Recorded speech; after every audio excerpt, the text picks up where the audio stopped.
she combines an original and unique musical journey with a quest for personal development.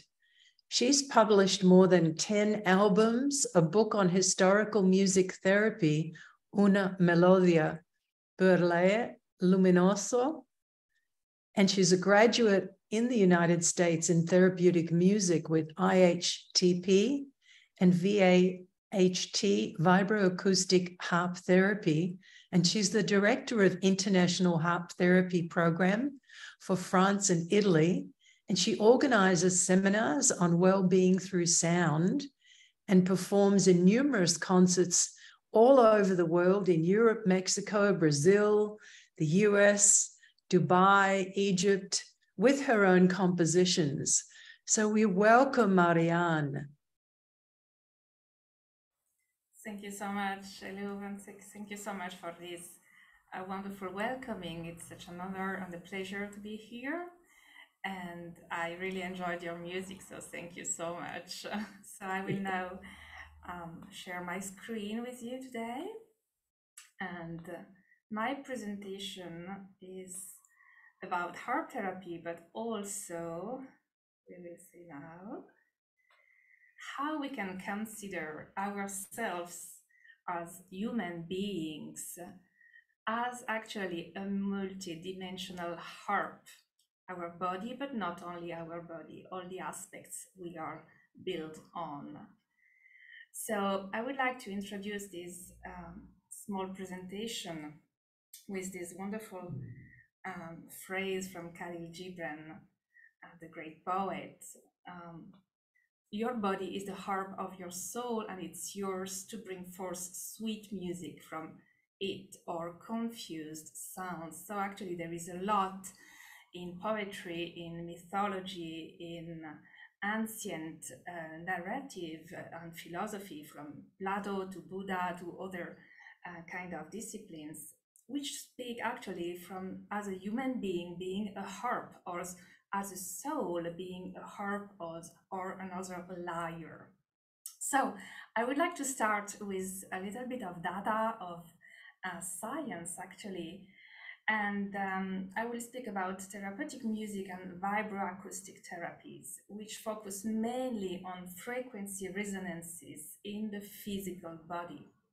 A specific technique, which I will speak about, vibroacoustic harp therapy, has led practitioners to understand its positive effects on pain, muscular rigidity, and cardiac variability. Clients respond to one or more sessions of VAHT with increased relaxation, new awareness of specific areas of the body, stimulation of the immune system, better sleep, and the sensation of being grounded and energized, especially with patients affected by multiple sclerosis, cancer, anxiety, pain, fibromyalgia, dementia, etc. And this small presentation is based on an independent study on 40 clients between July 2022 to March 2023. And this presentation will highlight new directions for further studies on frequencies and how they are organized. It will be possible then to draw a sort of dynamic map of frequencies and to link it to other vibrational therapy models.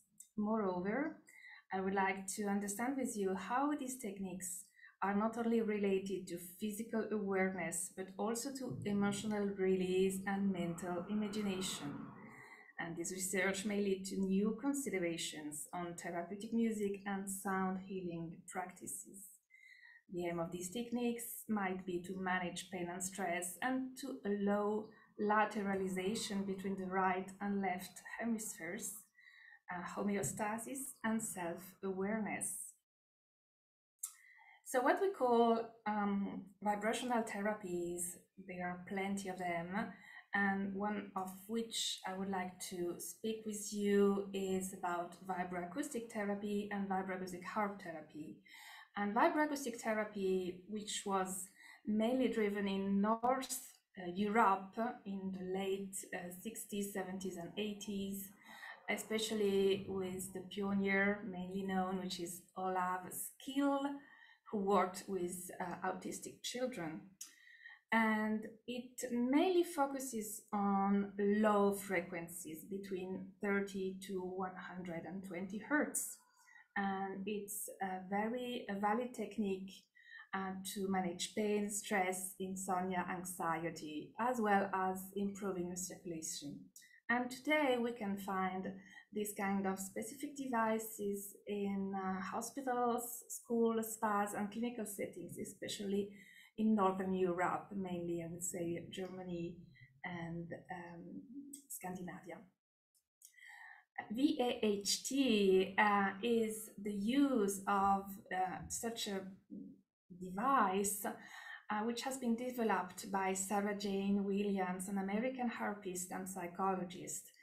It uses not only the low frequencies as in VAHT, but also all the extension of the concert harps, which is between the C0, C flat 0, 30 Hz 2, and G flat 7, which is 2960 Hz. And the instrument is connected via a microphone through an amplifier to a device, which may be a massage bed or a chair, which is implemented with specific transducer. And we've got different proposed mechanism of action, especially the gate control theory, Passinian corpuscles who are responsible in detecting mechanical stimulus, and also brainwave entrainment. There's a lot of literature on it. A typical VAHT station lasts from 30 to 60 minutes, and we will now speak about the first part of this session, which is the frequency scan. And just a little reminder about what is resonance, and I would like to cite John Beaulieu. Resonance comes from the Latin verb resonare, which means return to sound. It means to sound and resound as an echo. And mainly you will all know what is sympathetic resonance, and which is a frequency emitted by a sonic source that meets an object or a body's resonance frequency, creating an increase in amplitude compared to another body with a non-resonant frequency. In the VAHT sessions, sympathetic resonances for each part of the body are very well known. So we could say that each body has a specific resonance frequency, and each part of our bodies has a specific resonance frequency. So now entering in a specific vibroacoustic harp therapy session, the frequencies that are mainly felt in the body are a little bit narrower than the harp whole spectrum. It's between 30 to 500 hertz. And we could speak about a sonic inner massage. So people speak about inner movement, warmth, chills, waves that move inside the body, light, caress, bubbles, energy, and so on. 5 out of 40 clients also felt the sound outside of their body. So this is a question: what is it feeling the sound not in a place that I can localize in my physical body, but feeling the sound outside, around the head, for instance, around the neck, around the hands? We could ask us if it's possibly connected to electromagnetic field. And this is some samples of what people just express themselves. Some frequencies might be felt at a very specific and pleasurable point. Some other frequencies may lead to emotional release, fear, or rejection. Body is felt sometimes as heavier, more relaxed, and more grounded during a session. Self-consciousness is lighter, free to move, and mood is generally improved. Tension, trauma, and emotional blocks are released without any additional pain. And activation of parasympathetic system may induce a deeper relaxation. Neural flow is activated while a new flow of information is carried to the thalamus cortex. Absence of vibration response of a frequency in part of the body is often connected to a specific pain or illness in the same place. With more than one session, clients become more and more sensitive. VAHT may open doors to resonance, body awareness, and balance. And balance is surveyed between left and right parts of the body. So we have plenty of times when we see people just feel the vibration of a frequency in only left part of the body or only right part of the body. So this is very interesting. It's not at all symmetrical.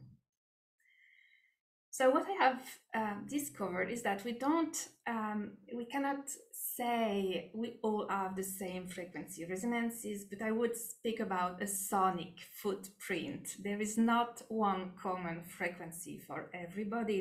There is not one common frequency for every organ or part of the body for everybody. And in that sense, I definitely agree with Jonathan Goldman in The 7 Secrets of Sound Healing. He speaks about we are all unique vibratory beings. This is a very famous quote. So this is what we are doing. So this is more or less a form we complete during each session. And what's happening is that I'm just starting from the lowest note of the harp, which is C0, 32 Hertz. And I just let the client tell me, where do you feel the sensation? Where do you feel sound? So not only with your ears, but with your body. And where is the vibration going? And so many times this is a typical observation form. So many times we start from the bottom, from the lowest part of the sounds. And so many times, 100%, I would say, people feel in the lowest part of the body. So in this case, I just wanted to show you one case because I cannot show you 40 cases. So this is a young woman, and she started with the foot, and then I'm going to the D, and we are speaking about calves, and then feet and feet, and G, foot again, foot heel, and then A and B, hips, C and D, thighs, E, hips, and then we've got belly, lower back. So it's like the sound is just coming over like a scan and going from the lowest part with the lower tones and then moving a little bit higher. We've got the back around C and D. We've got the hands on E and F, 164 Hertz. The arms, the heart throat, and so many times we could go outside the body. So I wanted to share with you this female client because she has a whole spectrum of frequencies in whole her body. So many times we just have lowest part of sensation. Some people just feel in the higher part of the body. Some people feel the vibration from 32 to 200 Hertz and then no more sensation. Some people on the opposite side feel more higher frequencies. So we are all very, very different. So actually, I came out thinking about what David Gibson says and calls a hierarchy of frequencies.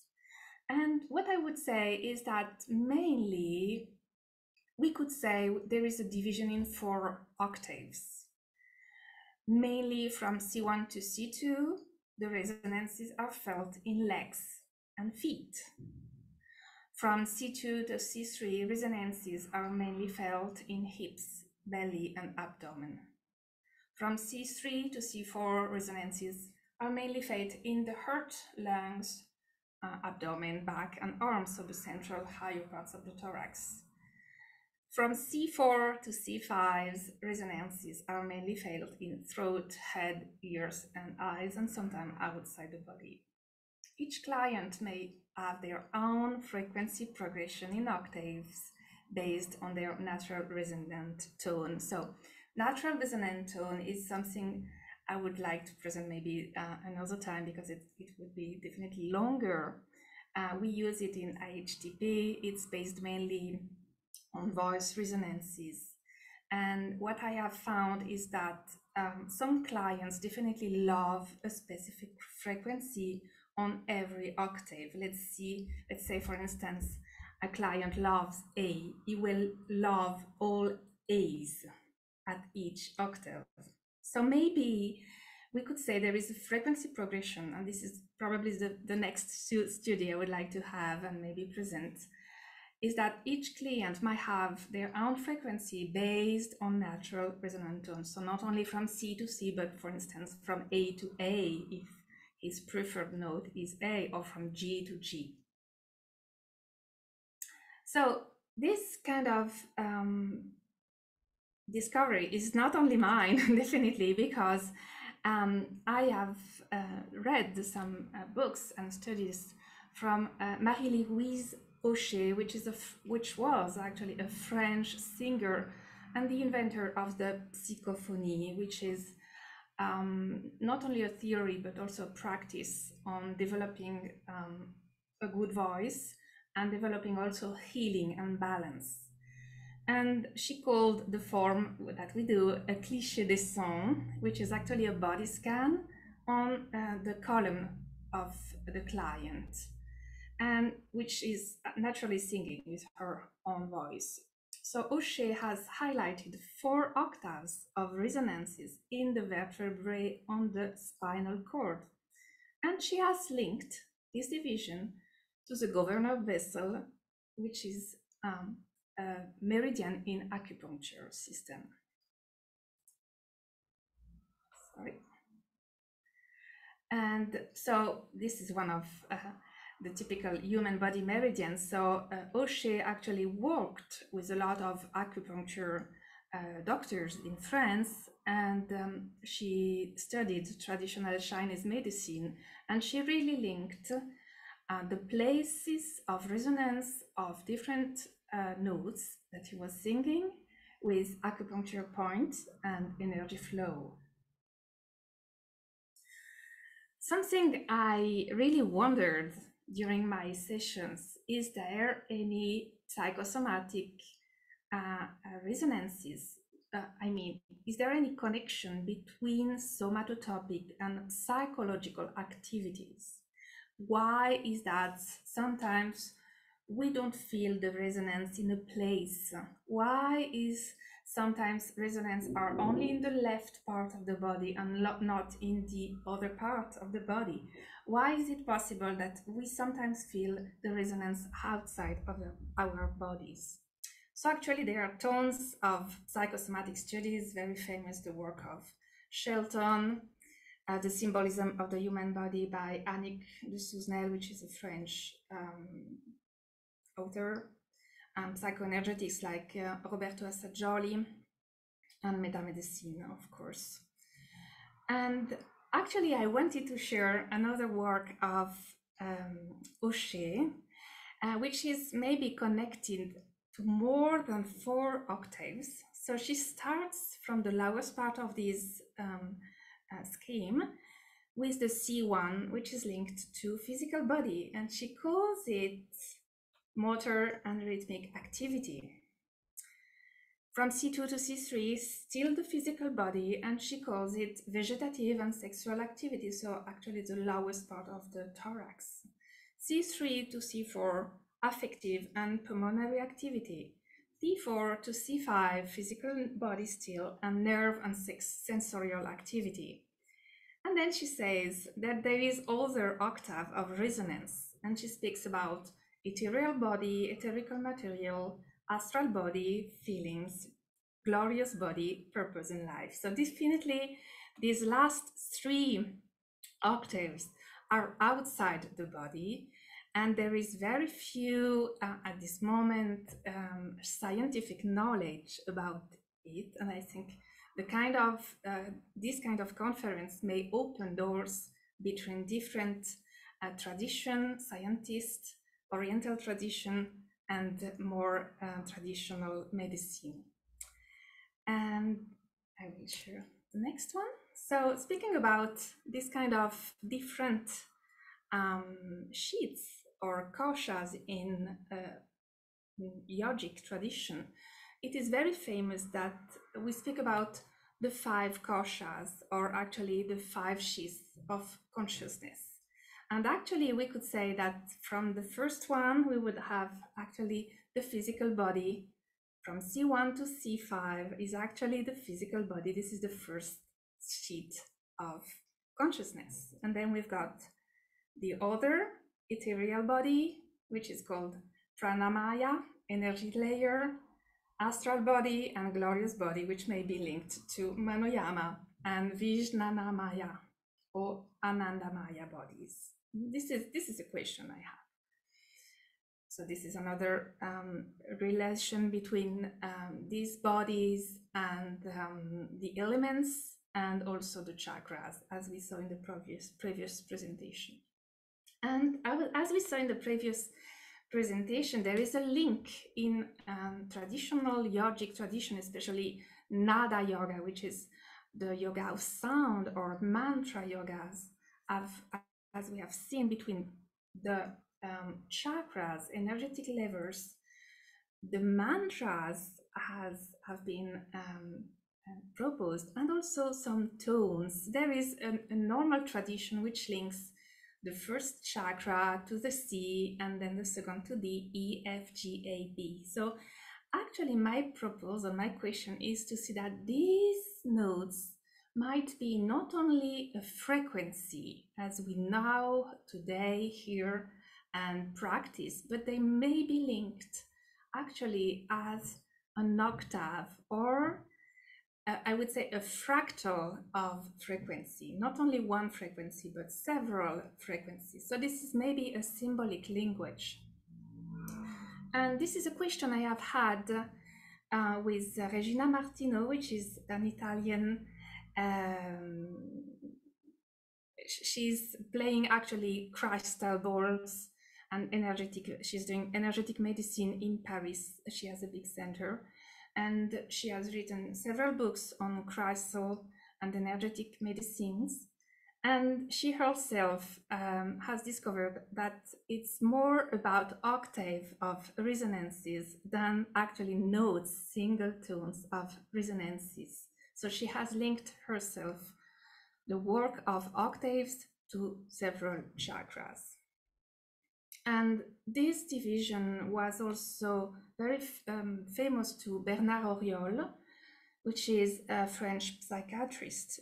He has worked on psychosonic science, and he speaks about metamerism, which is actually the division of our body in several layers, horizontal layers, like in the worm family. So actually, we are speaking about our body being a harp, but he speaks also as our body being a worm, as we have this kind of horizontal division and octave of resonances. This could be very interesting, speaking about fractal dimension, and I've got another author which I've read a lot about, which is Uspensky. Is mainly the writer of the Gurdjieff IDs, and the reference is In Search of Miraculous. And he speaks actually about internal octave. So each note we have in our body, or in the system, or actually in the cosmos, remember that the word cosmos means harmony. It says every planet has got a note, and every note is the beginning of another octave, and then every note is the beginning of another octave. So we've got plenty of internal octaves. So this is philosophy, but I think that with science we can now make it closer.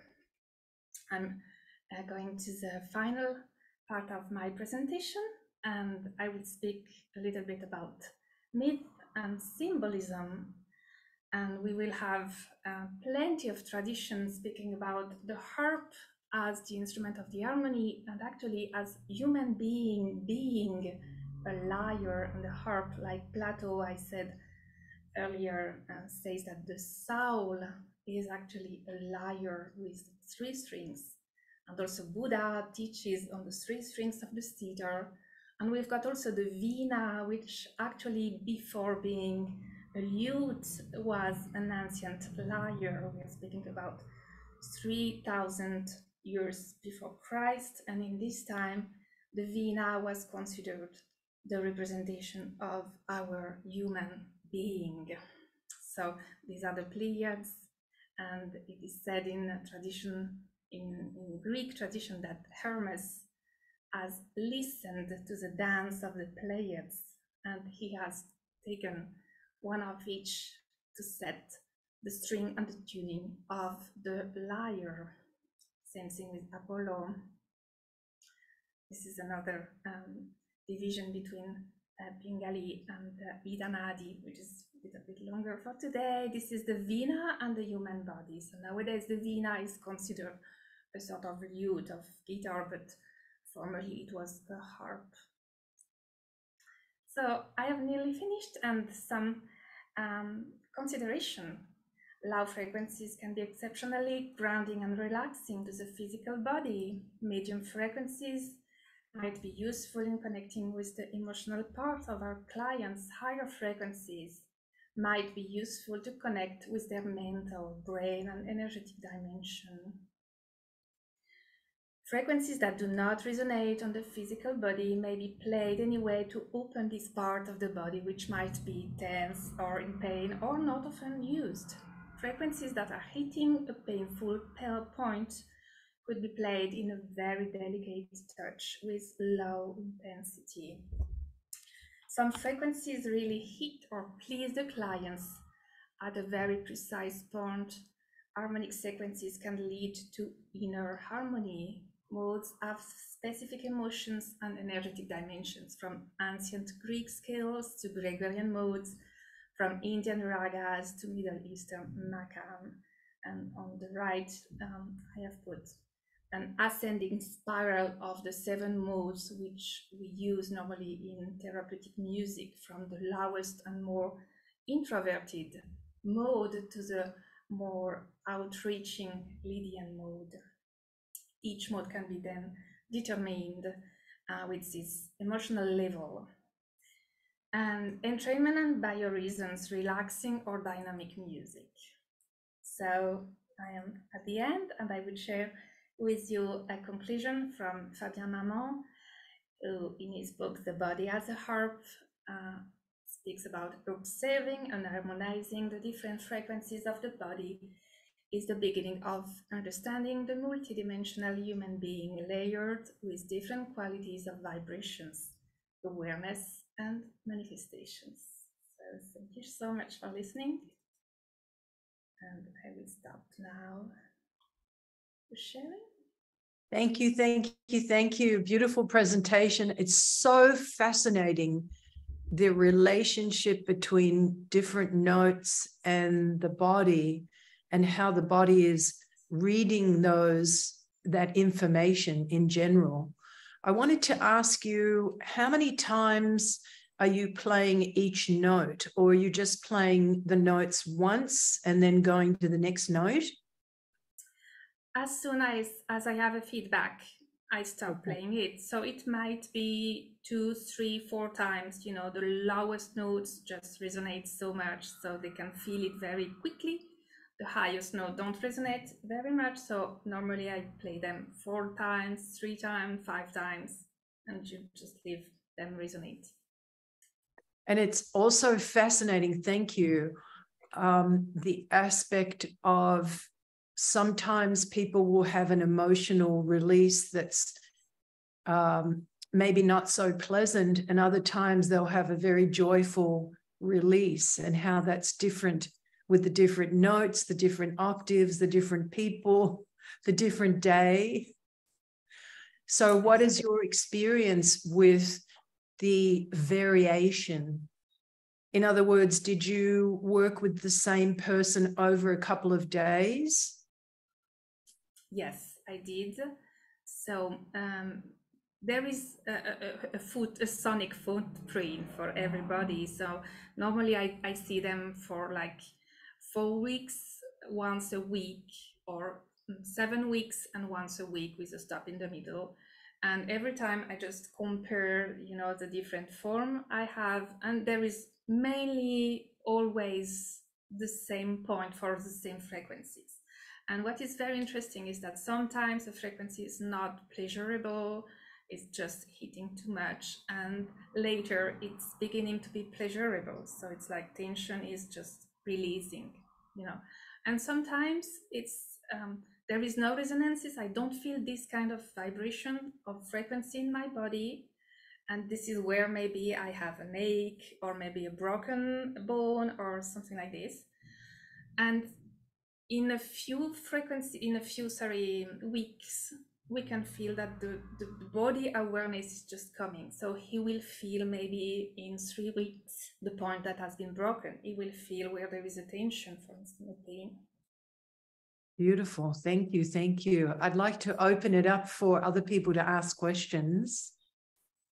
Anyone else have a question? Dr. Reed has his hand up. Thank you. Really lovely presentation. Thank you very much. First, I'd just like to make a comment about emotions that are memorized or recorded, let's say, within our nervous system and within the fascia system or the meridian system. And I had my own personal experience of this, so I know exactly how it feels to have this kind of emotional release. And I was actually in West Kennet Longbarrow in the UK, toning, making my own vocal sounds. And at some particular frequency, vocal pitch, I began to cry, and I just could not stop crying. I literally cried for about half an hour. And usually when someone cries, there's a reason, there's an obvious reason. You've either been physically hurt or you've been emotionally hurt by some words that someone has said to you or whatever. In my case, I honestly could not articulate why I was crying. I just could not stop crying, right? So anyway, I've had a personal experience of this. But coming back to your lovely presentation, how would you characterize your work? Do you characterize yourself as a music therapist, or what label do you give yourself? Well, I would say I am a therapeutic musician, which is a subtle difference. I am not graduating in music therapy, and now I am practicing vibroacoustic, so I do also vibroacoustic therapies. Vibroacoustic therapy, yeah, and I have quite a lot of experience with vibroacoustic therapy. I know that it's very important therapy, and part of the presentation that I will give today, it kind of touches upon it in relation to the scientific aspects or what happens at the biological level. So I know it's a very important area that I hope in the future will bridge into mainstream medicine. And this was one of the points that I wanted to raise with you. You spoke a lot about frequencies here, but obviously my interest is how are they being measured, and there are many different ways to measure frequencies in the body. For example, with EMG devices, you can measure frequencies. Have you used any kind of devices to measure frequencies yourself? So actually, no. The typical measure we have is actually only by the client only self-perception of the vibration. So it's really based on your inner vibration and your inner awareness of the body. And naturally, there are people who don't have much awareness of their body, and maybe they don't have so much feeling of the vibration. But actually, there is nobody who doesn't feel the vibration on the bed. Lying on the bed, there is always at least one frequency that feel okay. I don't use other measure at the moment, instrument. I would love definitely to do it, so I'm definitely open to it. Yeah, I would love to discuss that with you, another time, and because I do think it's important area. Why? Because to bridge your work, for example, into the mainstream so that, you know, mainstream medicine start to take notice, they're going to need a validation of these frequencies. Yeah, I mean, obviously the experiential element of the client or the patient, you know, is important, very important. But I'm just thinking now in terms of how we make this bridge into mainstream, and which is, you know, one of the areas that I'm very interested in, making that bridge. So I would love to chat with you another time about how these measurements can be made. My pleasure. Thank you so much. Yes, definitely. Thank you, Marianne. Thank you for a beautiful presentation.